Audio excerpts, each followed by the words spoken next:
The check that changed everything had 6 zeros and my signature at the bottom. As I slid it across the mahogany conference table toward the man who'd once called me trailer trash with a computer, I couldn't help but savor the moment. Thomas Nakamura's face went pale as he read the amount. $47 million for his struggling logistics company. The same company I'd begged him to let me optimize 5 years earlier, when I was sleeping in my truck and coding by the light of gas station parking lots. But this story doesn't start with revenge. It starts with ramen noodles and rejection letters, with a half-clinked kid from Mountain View who believed that code could change the world, even when the world refused to believe in him. Growing up in Mountain View, the scrappy neighborhood that most Anchorage residents preferred to forget, I learned early that success wasn't about where you came from. It was about where you refused to stay. My mother, Sarah Kahat, worked double shifts at the Alaska Regional Hospital while raising me and my younger sister alone. My father had left when I was 12, taking his construction job and his promises with him to the lower 48. Sarah wasn't just my mother. She was my first teacher in resilience. While other kids complained about their iPhone models, I watched her count grocery money twice before spending it. While my classmates planned spring break trips to Hawaii, I calculated how many hours of dishwashing would pay for community college textbooks. My introduction to computers came through Mr. Daniel Fairbanks, the only teacher at East High who seemed to believe that kids from Mountain View could amount to something. He ran the computer lab during lunch periods, letting kids like me mess around with ancient PCs when we should have been eating cafeteria food we couldn't afford anyway. One afternoon, while the popular kids were outside enjoying the brief Alaskan spring, I stumbled onto something that would change my life forever. I'd been trying to fix a virus that had infected the school's network, and in the process, I'd accidentally optimized the entire system. What used to take 5 minutes now took 30 seconds. What used to crash now ran smoothly. Mr. Fairbanks found me there at 4 p.m., still tinkering with code, my stomach growling from skipping lunch again. He looked at the screen, then at me, then back at the screen. "William," he said quietly, "do you understand what you've done here?" I shrugged, embarrassed. "I think I broke something and then fixed it." "You didn't break anything. You improved it. This is professional-level work." That night, I walked home through the snow-covered streets of Mountain View with something I'd never felt before: possibility. Maybe I wasn't just the poor kid who wore secondhand clothes and brought peanut butter sandwiches to school. Maybe I was something more. The University of Alaska Anchorage wasn't anyone's first choice for computer science, but it was my only choice. Even with financial aid, I was working 40 hours a week at Freddy's Frozen Custard to pay for books and rent. My advisor, Dr. Patricia Sikinik, was a brilliant Inupiaq woman who'd earned her PhD from MIT and returned to Alaska to teach kids like me. During my sophomore year, Dr. Sikinik introduced me to the concept that would eventually become my life's work: predictive logistics. While most people saw transportation as moving things from point A to point B, she taught me to see it as a complex system of interconnected decisions that could be optimized through data analysis. Alaska is the perfect laboratory for logistics innovation, she explained during one of our late-night sessions in the computer lab. We have extreme weather, limited infrastructure, and critical supply chains. If you can make logistics work here, you can make it work anywhere. I became obsessed. While my classmates were playing video games or attending parties, I was building algorithms that could predict weather delays, optimize delivery routes, and minimize fuel consumption. I stayed up until 3 a.m. working on code that could theoretically save shipping companies millions of dollars. The problem was that nobody wanted to listen to a broke college kid from Mountain View. My first real rejection came during my junior year, when I'd managed to get a meeting with Robert Hensley, the general manager of Northern Express, Alaska's largest shipping company.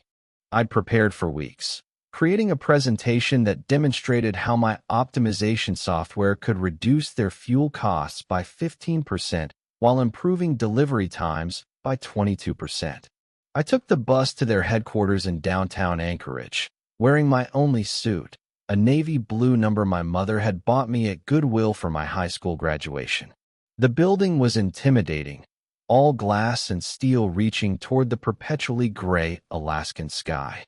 Hensley was a large man with prematurely gray hair and the kind of confident swagger that comes from inherited success. His father had founded Northern Express in 1967, and Robert had never known anything but being the heir apparent to a shipping empire. I'd barely finished explaining my algorithm when he held up his hand.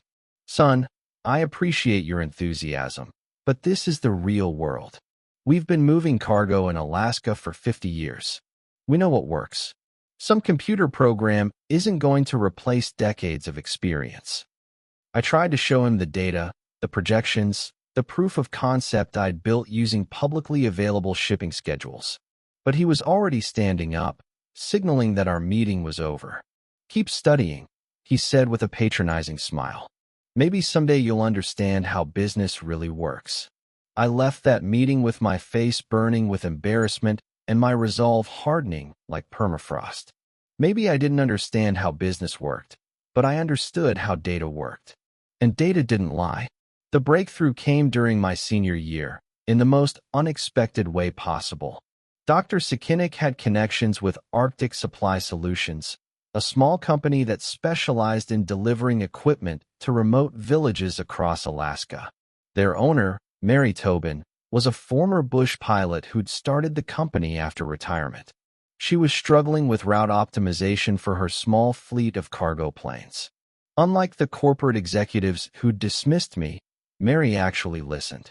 She understood that her survival depended on efficiency, and she was willing to try anything that might give her an edge. I spent 3 months working with Mary's team, learning the unique challenges of Arctic logistics. Weather windows that could change in minutes. Runways that were sometimes just frozen lakes. Cargo that ranged from medical supplies to snowmobiles to fresh vegetables for isolated communities. My algorithm had to account for variables that no textbook had ever mentioned. The migration patterns of caribou that might cross makeshift airstrips, the aurora borealis that could interfere with GPS signals, the fact that morning might mean different things depending on the season and latitude. But when we finally implemented the system, the results were undeniable. Mary's fuel costs dropped by 18%. Her on-time delivery rate improved from 73% to 91%.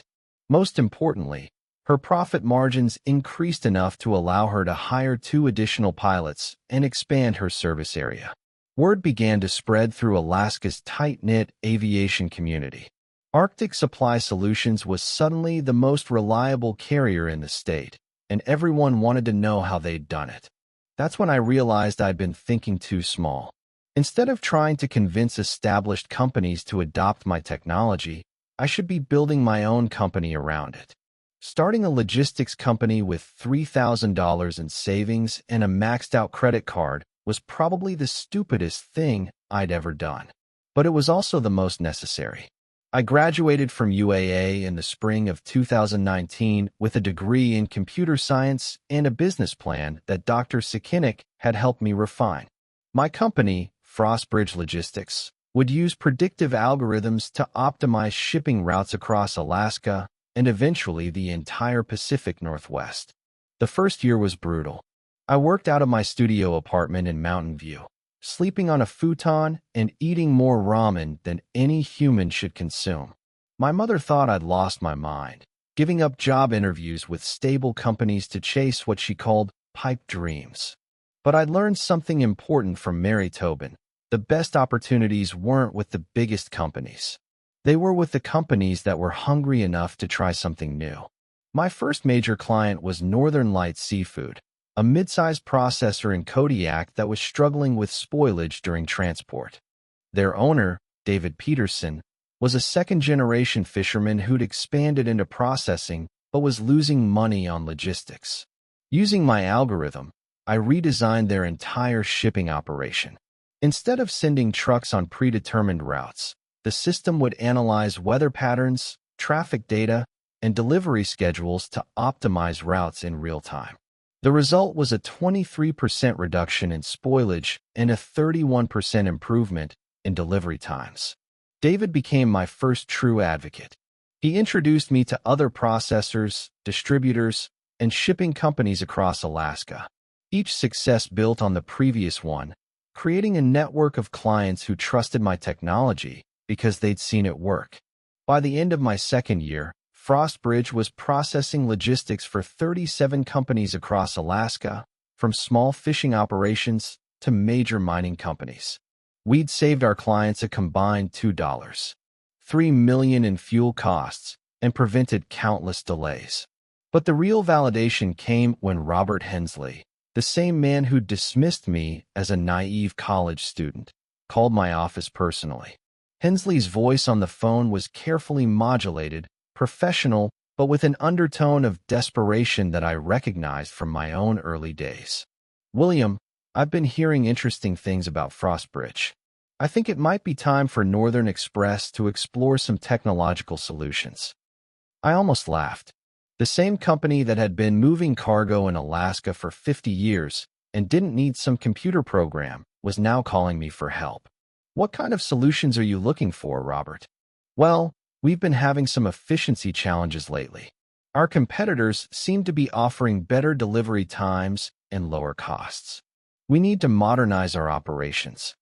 What he didn't say, but what I knew from industry contacts, was that Northern Express was hemorrhaging money. Their old-school approach to logistics was being decimated by smaller, more agile competitors who were using technology similar to mine. "I'd be happy to discuss our services," I said, keeping my voice neutral. "What's your timeline? How soon can you get here?" This time, I didn't take the bus to Northern Express headquarters. I drove my own vehicle, a sensible Toyota 4Runner that could handle Alaskan winters, and wore a suit that I'd bought new, not because I needed to impress anyone, but because I could afford to. The meeting was in the same conference room where Hensley had dismissed me 3 years earlier. But this time, I wasn't a desperate college student hoping for validation. I was a business owner with a track record of success. Hensley looked older, more tired. The confident swagger had been replaced by the cautious demeanor of someone who'd realized that the world was changing with or without him. "William, I want to be direct with you. We're looking at significant losses this quarter. Our board is demanding immediate improvements in efficiency. We need your help." I opened my laptop and pulled up a preliminary analysis I'd done on Northern Express's operations. It wasn't pretty. Based on publicly available data and industry benchmarks, I estimate that Frostbridge's optimization system could reduce your fuel costs by 12 to 15% and improve your delivery times by 18 to 20%. That would translate to approximately $3.2 million in annual savings. Hensley's eyes widened. "How quickly could you implement something like that?" "For a company of your size, full implementation would take 6 months. We'd start with a pilot program on your most profitable routes and scale from there." "And your fee?" I quoted him a number that was fair but substantial, enough to fund Frostbridge's expansion for the next 2 years. He agreed without negotiation. The Northern Express contract was a game changer, but not in the way I'd expected. The technical implementation went smoothly, and within 3 months, they were seeing the projected savings.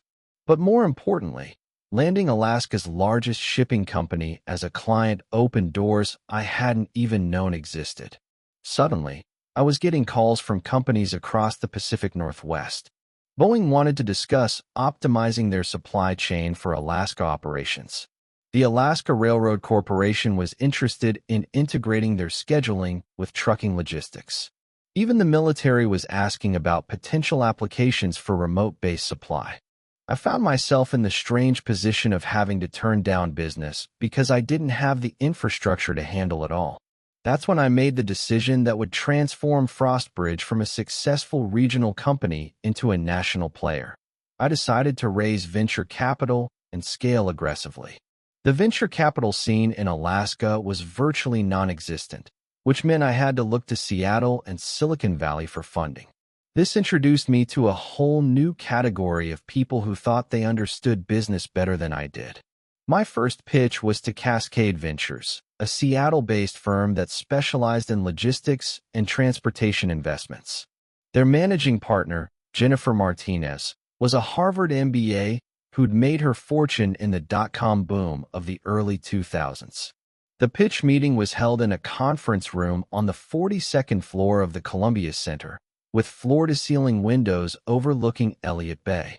Jennifer sat at the head of a polished oak table, surrounded by three other partners who looked like they'd been ordered from the same catalog of venture capitalist accessories. I'd prepared extensively, creating a presentation that demonstrated Frostbridge's track record, market opportunity, and scalability potential. But 15 minutes into my pitch, Jennifer held up her hand. "William, this is all very impressive for a regional operation, but I'm not sure you understand the complexities of scaling a logistics platform. Have you considered that what works in Alaska might not work in more sophisticated markets?" More sophisticated markets. As if the challenges of delivering medical supplies to remote villages during blizzards were somehow less complex than optimizing delivery routes in downtown Seattle. "Actually," I replied, "I think Alaska is the perfect proving ground for logistics technology. If our algorithms can optimize routes across tundra and mountains, handling urban environments should be relatively straightforward." One of the other partners, a man named Kevin Thompson, leaned forward. "But do you have the management experience to lead a scaled operation? Building a small company is one thing. Building a national platform requires different skills." Different skills. Code for, "You're not one of us." The meeting ended with the familiar refrain of, "We'll be in touch," but I could tell they'd already made their decision. I was the smart kid from Alaska who'd built something interesting, but I wasn't someone they could trust with real money. The rejection from Cascade Ventures was followed by similar responses from 6 other firms. Each meeting followed the same pattern. Initial interest in the technology, followed by subtle questions about my background, my experience, my ability to fit in the broader business ecosystem.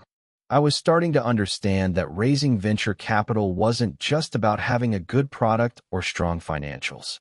It was about belonging to a club that I'd never been invited to join. But I'd learned something important from my early days in Mountain View.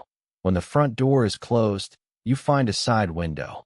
Instead of continuing to chase venture capital, I decided to bootstrap Frostbridge's growth using revenue from existing clients. It would be slower, but it would be sustainable, and I wouldn't have to answer to anyone who thought my success was an accident. I spent the next 18 months aggressively expanding our client base, while reinvesting every dollar of profit into technology development and staff hiring. I brought on Lisa Chun, a brilliant logistics coordinator who'd been wasted at Northern Express, and Mike Rodriguez, a former Air Force pilot who understood the unique challenges of Alaska aviation logistics. Together, we built something that the venture capital firms couldn't see, a logistics platform that worked not because it was theoretically elegant, but because it was built on real-world experience with real-world problems. By 2022, Frostbridge was processing logistics for 127 companies across Alaska, Washington, and Oregon. We'd expanded our services to include warehousing, inventory management, and predictive maintenance for transportation fleets.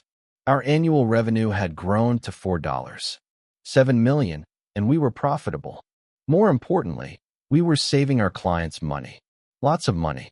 Our algorithms had prevented an estimated $23 million in weather-related delays, reduced fuel consumption by 2.1 million gallons, and eliminated over 400,000 pounds of food spoilage through optimized cold chain logistics. But the real validation came when Kevin Thompson, the same venture capitalist who'd questioned my management experience, called my office personally. Thompson's call came on a Tuesday morning while I was reviewing expansion plans for our new Portland office. His voice carried the same carefully modulated tone I'd heard from Robert Hensley years earlier. "William, I've been following Frostbridge progress, and I'm impressed. I think there might be opportunities for collaboration now that you've proven the scalability of your model. Collaboration. The word that venture capitalists used when they wanted to invest in something they'd previously rejected. What kind of collaboration are you thinking about, Kevin? Well, Cascade has been looking for opportunities in the logistics space, and Frostbridge has obviously found product-market fit. We could provide the capital and strategic guidance you'd need to accelerate your growth trajectory. Strategic guidance. From people who'd never delivered a package to a remote Alaskan village or optimized a route around a caribou migration. I appreciate the interest, I said carefully, but we're not actively seeking investment at this time. William, let's be realistic. You've built something impressive, but you're going to need institutional support to compete with the major players long-term. We have resources, connections, and experience that you can't replicate organically. There it was again. The assumption that I couldn't possibly have earned my place at the table through merit alone. You're right, I said. I can't replicate your connections, but I can build something better. The acquisition announcement that changed everything came 6 months later. Not Frostbridge being acquired, but Frostbridge acquiring our first major competitor. Polar Logistics had been Alaska's second-largest shipping optimization company, with a client base that included several major mining operations and government contracts. Their technology was decent, but their execution was flawed, and they'd been struggling with profitability for 2 years. When their board approached me about a potential acquisition, I saw an opportunity to expand our capabilities while eliminating a competitor. The purchase price was $8. $3 million, funded entirely through Frostbridge retained earnings and a small bank loan. The acquisition gave us immediate access to markets we'd been trying to penetrate for years, plus a team of experienced engineers who understood the unique challenges of Arctic logistics. More importantly, it sent a signal to the industry that Frostbridge wasn't just another small Alaska company. We were a serious player with serious ambitions. The response was immediate and dramatic. My phone started ringing with calls from clients, competitors, and investors who suddenly wanted to explore opportunities with Frostbridge. Jennifer Martinez from Cascade Ventures called personally to congratulate me on the acquisition and suggest that we revisit our previous conversation about partnership opportunities. Robert Hensley from Northern Express called to discuss expanding our contract to include their operations in the lower 48. Even Kevin Thompson sent a handwritten note praising my strategic vision and expressing interest in supporting Frostbridge's next phase of growth. But the call that meant the most came from Mary Tobin, the bush pilot who'd given me my first real chance. She'd been following Frostbridge's growth from the beginning, and she wanted to tell me how proud she was. William, she said, I knew you had something special from the first day you walked into my office, but I never imagined you'd build something this big. I couldn't have done it without you giving me that first opportunity, I replied. You believed in me when nobody else would. I didn't believe in you, she said with a laugh. I believed in the results. That's what real business is about. Not who you know or where you went to school, but whether you can solve problems that matter.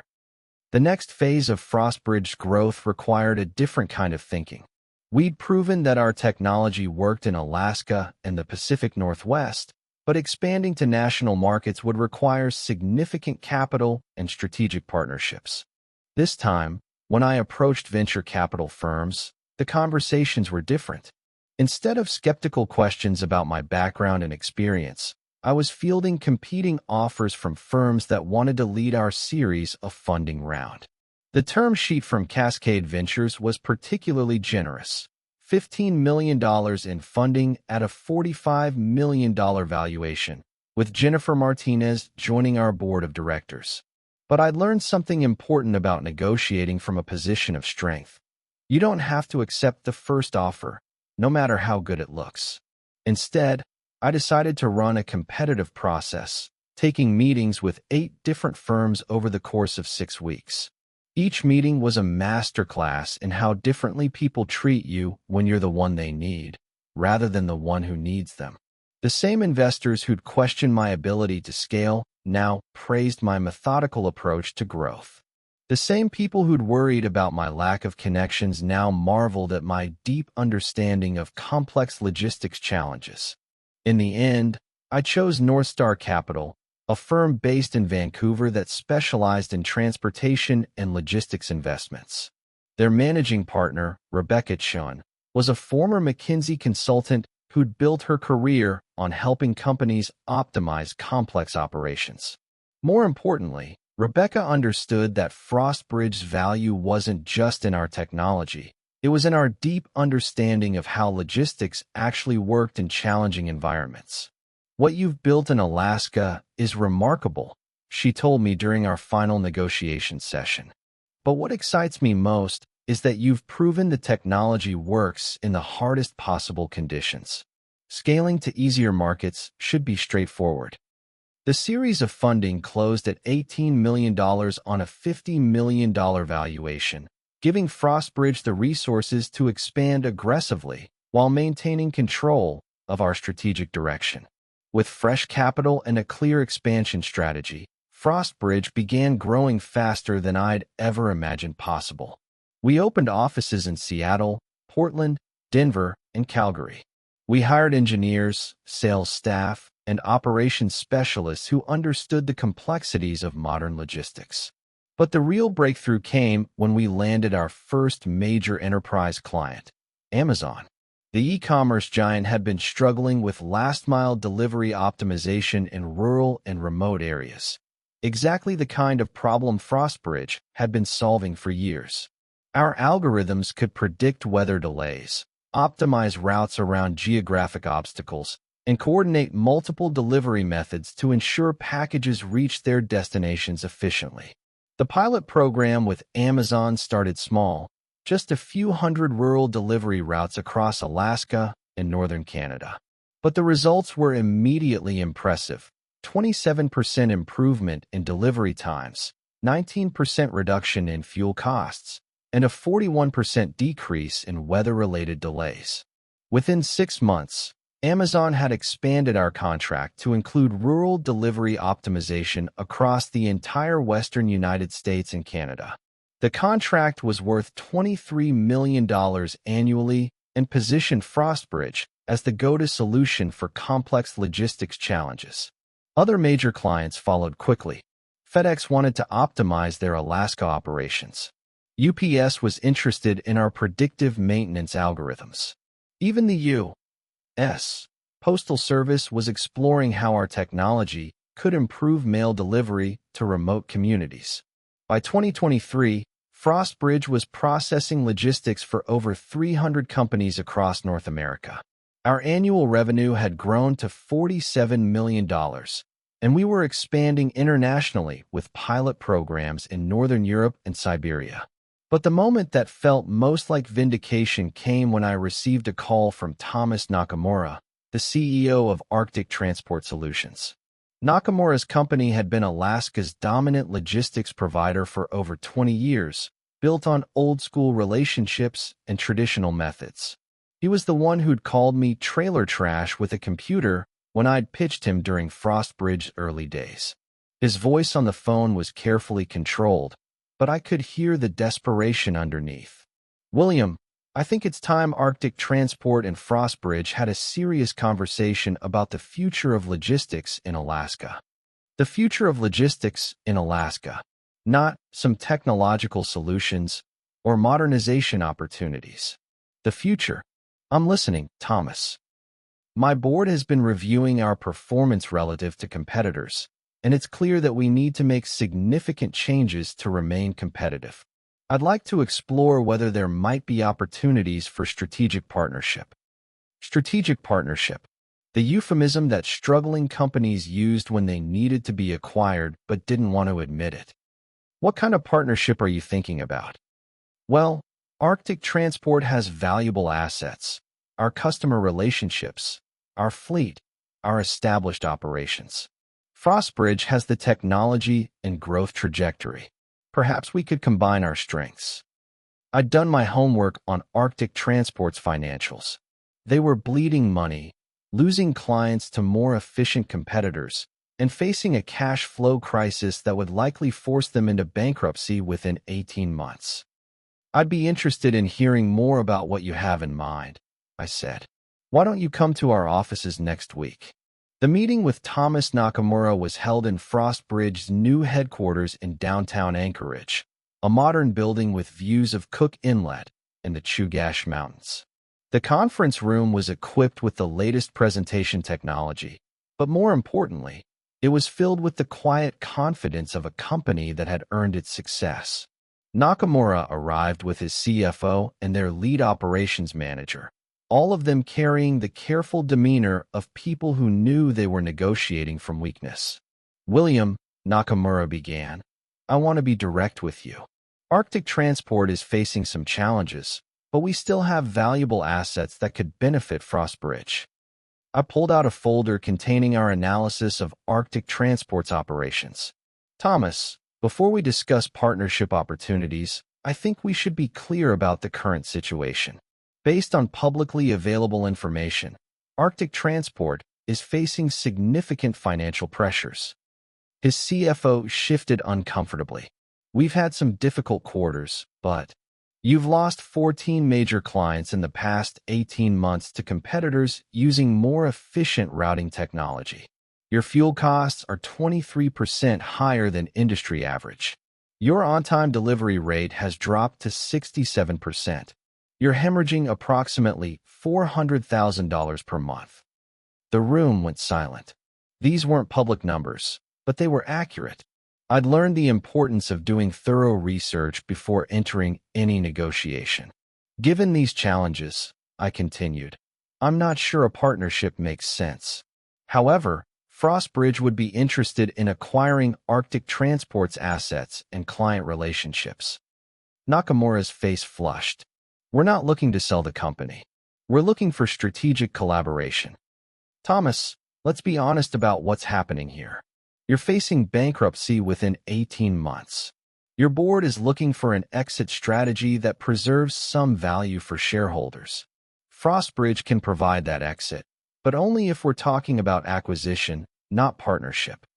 I slid a preliminary offer across the table. This is what we're prepared to pay for Arctic Transport's assets, client relationships, and key personnel. It's a fair price based on current market conditions and future earning potential. Nakamura looked at the number, and his expression shifted from indignation to surprise. Despite Arctic Transport's problems, I was offering a price that would allow their shareholders to recover most of their investment. Why would you pay this much for a struggling company? He asked. Because we're not buying a struggling company.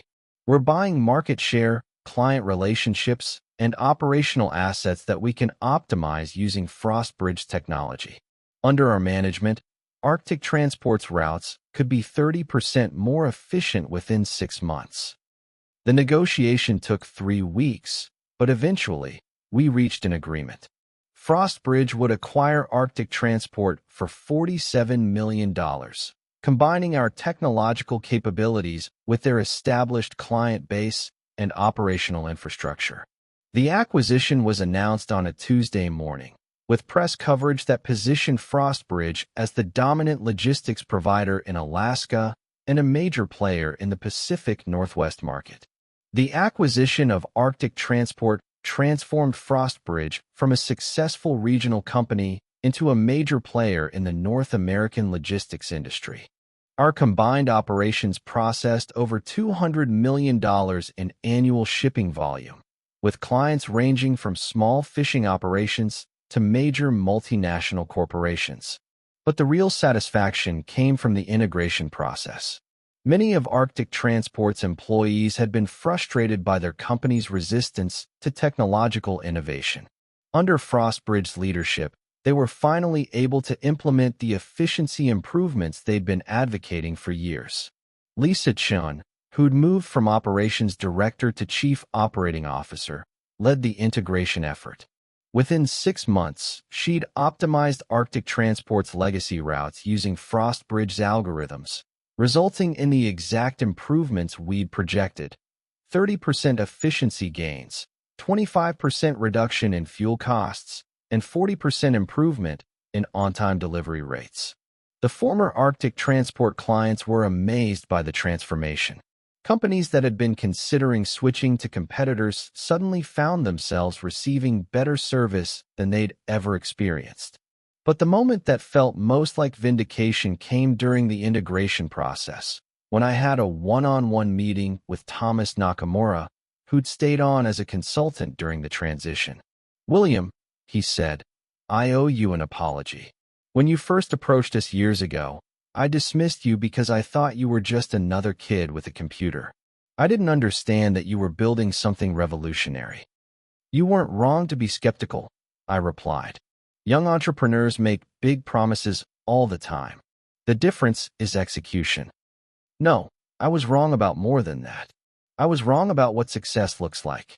I thought success meant maintaining traditional relationships and established methods. You showed me that success means constantly improving, constantly innovating, constantly looking for better ways to solve problems." That conversation stayed with me as Frostbridge continued to grow. We weren't just building a logistics company. We were proving that innovation could come from anywhere. That success wasn't about connections or pedigree, but about solving real problems for real people. The next phase of Frostbridge's growth required thinking beyond logistics optimization. We'd proven that our technology could revolutionize transportation, but the real opportunity was in building an integrated platform that could manage entire supply chains. This led to the development of Frostbridge Connect, a comprehensive supply chain management system that combined our logistics optimization algorithms with inventory management, demand forecasting, and predictive maintenance capabilities. The platform launched in early 2024 with pilot programs at 3 major clients: a seafood processor in Alaska, a mining company in British Columbia, and a manufacturing company in Washington state. The results exceeded even our optimistic projections. The seafood processor reduced spoilage by 43% through better cold chain management and optimized delivery schedules. The mining company increased equipment uptime by 31% through predictive maintenance alerts. The manufacturing company reduced inventory costs by 28% through better demand forecasting. Word spread quickly through industry networks. Within 6 months, we had a waiting list of companies that wanted to implement Frostbridge Connect, and we were struggling to scale our implementation capacity fast enough to meet demand. That's when I made the decision that would transform Frostbridge from a successful North American company into a global leader. We would expand internationally and build strategic partnerships with major technology companies. The first international expansion was into Northern Europe, where companies faced similar challenges with weather-dependent logistics and remote delivery locations. We opened offices in Oslo, Stockholm, and Helsinki, hiring local talent who understood regional logistics challenges. The European expansion was immediately successful. Scandinavian companies were hungry for technology solutions that could optimize their operations in challenging environments. Within 12 months, our European operations were generating $15 million in annual revenue. But the real breakthrough came when Microsoft approached us about integrating Frostbridge Connect with their Azure cloud platform. The partnership would give us access to Microsoft's global sales force and marketing resources while providing their enterprise clients with best-in-class logistics optimization capabilities. The Microsoft partnership transformed Frostbridge's growth trajectory overnight. Instead of selling our services directly to logistics companies, we were now part of a comprehensive enterprise software suite that Microsoft was marketing to Fortune 500 companies worldwide. By the end of 2024, Frostbridge was processing logistics for over 2,000 companies across 6 continents. Our annual revenue had grown to $186 million, and we were expanding into new markets every quarter. The success of Frostbridge Connect opened doors I'd never imagined possible. We were invited to speak at major technology conferences, featured in business publications, and recognized as one of the fastest-growing companies in the logistics technology sector. But the recognition that meant the most came from an unexpected source: the University of Alaska Anchorage, which invited me to deliver the commencement address for their 2024 graduating class. Standing at the podium in the Alaska Airlines Center, looking out at faces that reminded me of my younger self, I thought about the journey from sleeping in my truck to building a company that employed over 800 people worldwide. 10 years ago, I was sitting where you are now, I told the graduates. I was a kid from Mountain View who thought that hard work and good code could change the world. I was wrong about one thing: it wasn't just hard work and code. It was the willingness to keep trying when everyone else said it was impossible. After the ceremony, Dr. Patricia Sakinick, my former mentor, approached me with tears in her eyes. "William, I knew you had potential, but I never imagined you'd build something this significant. You've proven that Alaska can be a source of world-class innovation." "I couldn't have done it without you believing in me," I replied. "You taught me that being from Alaska wasn't a limitation, it was an advantage." The culmination of Frostbridge's journey came in late 2024, when we received an acquisition offer that would have seemed impossible just a few years earlier. Google, looking to expand their cloud computing services into supply chain management, offered $2.3 billion for the company. The offer was generous, more money than I'd ever imagined possible. But it also represented something deeper: validation that a kid from Mountain View could build something that the world's most successful technology companies considered valuable. I spent weeks considering the offer, consulting with our board, our employees, and our clients. The decision wasn't just about money. It was about the future of Frostbridge and the legacy we wanted to build. In the end, I decided to accept Google's offer, but with conditions that would preserve Frostbridge's culture and commitment to solving real-world problems. The acquisition would allow us to scale globally while maintaining our focus on helping companies optimize their operations in challenging environments. The announcement of the Google acquisition was covered by major business publications worldwide. The Wall Street Journal called it the largest technology acquisition in Alaska history. Forbes featured me on their cover with the headline, "The Logistics Revolutionary." But the coverage that meant the most was in the Anchorage Daily News, which ran a front-page story about how a local company had become a global success story. The Google acquisition closed on a snowy February morning in 2025, with signing ceremonies in both Anchorage and Mountain View, California. As I signed the final documents, I thought about all the people who'd shaped my journey. My mother, counting grocery money twice to make ends meet. Mr. Fairbanks, who saw potential in a hungry kid tinkering with code. Dr. Sakinick, who taught me to see logistics as a puzzle worth solving. And Mary Tobin, who trusted my vision when no one else would. As the ink dried on the Google acquisition papers, I stood in our Anchorage office, looking out at the snow-dusted Chugach Mountains. The view was a reminder of where I'd started, a kid from Mountain View with nothing but a knack for code and a refusal to quit. But this wasn't the end of the story. It was a pivot, a chance to take Frostbridge's mission global while staying true to the principles that got us here. The integration with Google was smoother than I'd expected. Their team was hungry for innovation in supply chain management, and Frostbridge Connect slotted perfectly into their Azure competitor, Google Cloud Platform. Our algorithms became the backbone of their new enterprise logistics suite, branded as Google Supply Chain Optimizer. The partnership gave us access to resources we could only dream of in Anchorage: global data centers, machine learning expertise, and a sales force that could pitch our technology to Fortune 500 companies worldwide. But I was determined to keep Frostbridge's soul intact. I negotiated a clause in the acquisition agreement that ensured our Anchorage office would remain a hub for logistics innovation, with a focus on solving challenges in remote and extreme environments. I also insisted that key team members, Lisa Chun, Mike Rodriguez, and others who'd built Frostbridge from the ground up, would have leadership roles in the new division. The first test of this new chapter came 6 months after the acquisition, when Google tasked us with optimizing disaster relief logistics for a series of wildfires in Australia. The challenge was immense, coordinating air and ground deliveries across fire-ravaged regions with unpredictable road closures, smoke interference, and urgent medical supply needs. Our algorithms, battle-tested in Alaska's blizzards and tundra, adapted seamlessly.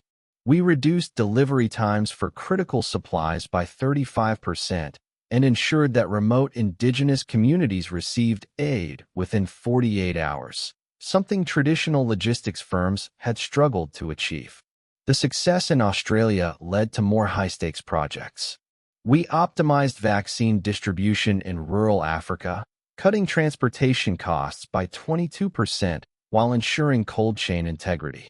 We streamlined aid delivery in earthquake-hit regions of Southeast Asia, improving on-time delivery rates by 40%.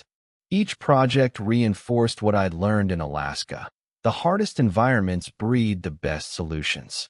Back in Anchorage, I made it a priority to give back to the community that shaped me. Frostbridge profits, even post-acquisition, funded scholarships at the University of Alaska Anchorage for students from underserved neighborhoods like Mountain View.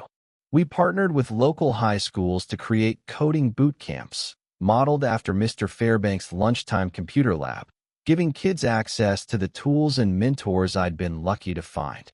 One afternoon, I visited East High to speak at one of these boot camps. The room was filled with kids who reminded me of myself. Some shy, some skeptical, all curious. One student, a girl named Ayana, raised her hand during the Q&A. "How do you keep going when everyone tells you you're not good enough?" she asked, her voice quiet but firm. I thought about the rejections, Hensley's patronizing smile, Nakamura's trailer trash jab, the venture capitalists who saw me as an outsider. Then I thought about the moments that kept me grounded, my mother's resilience, Mary Tobin's trust, Dr. Sikinik's belief in Alaska as a laboratory for innovation. "You don't ignore the doubters," I told her. "You use them. Every time someone says you can't do it, let it fuel you to prove them wrong, not out of spite, but because you know your work matters. Find the people who believe in results, not credentials, and build with them." After the session, Ayana showed me a logistics app she'd been coding, a simple tool to track food deliveries for her community's elders. It was rough, but it had potential. I offered her an internship at Frostbridge's Anchorage office, not out of charity, but because I saw the same spark Mr. Fairbanks had seen in me. As Frostbridge's global reach grew, so did the recognition. In 2025, I was named to Time's 100 Most Influential People list, alongside innovators from fields as diverse as medicine and renewable energy. The write-up mentioned my Tlingit roots and Alaska upbringing, framing Frostbridge as proof that world-changing ideas can come from anywhere. But the moment that hit hardest was a call from my mother, Sarah, the day the Time article was published. She'd bought a copy at the grocery store and read it on her break at the hospital. "William," she said, her voice thick with emotion, "I always knew you were special, but I never thought I'd see your name in a magazine like this." "You're the reason I made it, Mom," I replied. "You taught me to keep going, no matter what." She laughed softly. "I taught you to pay the bills. You're the one who decided to change the world." By mid-2025, Frostbridge's integration with Google had transformed us into a cornerstone of their cloud ecosystem. Our technology powered logistics for over 5,000 companies across 80 countries, from small cooperatives in Greenland to multinational corporations in Singapore. We'd saved our clients an estimated $1.2 billion in operational costs and reduced carbon emissions by 3.7 million metric tons through optimized routing. But for me, the real measure of success wasn't the numbers. It was the impact. Every delivery of medical supplies to a remote village, every disaster relief package that arrived on time, every small business that saved enough money to hire another employee. That's what kept me up at night, dreaming of the next problem to solve. One evening, as I walked through Mountain View, Anchorage, I passed the same gas station parking lot where I'd coded in my truck years ago. The neon lights still buzzed, the snow still crunched underfoot, but I was no longer the kid who felt like the world was out of reach. I was the man who'd built something bigger than himself, proving that a good idea, relentless work, and a refusal to quit could rewrite the rules. And somewhere, in a conference room or a boardroom, the people who'd laughed at me were cashing checks with my signature on them. Thanks for listening to this powerful story. Subscribe for more stories about the surprising ways people change our lives for the better. See you in the next story.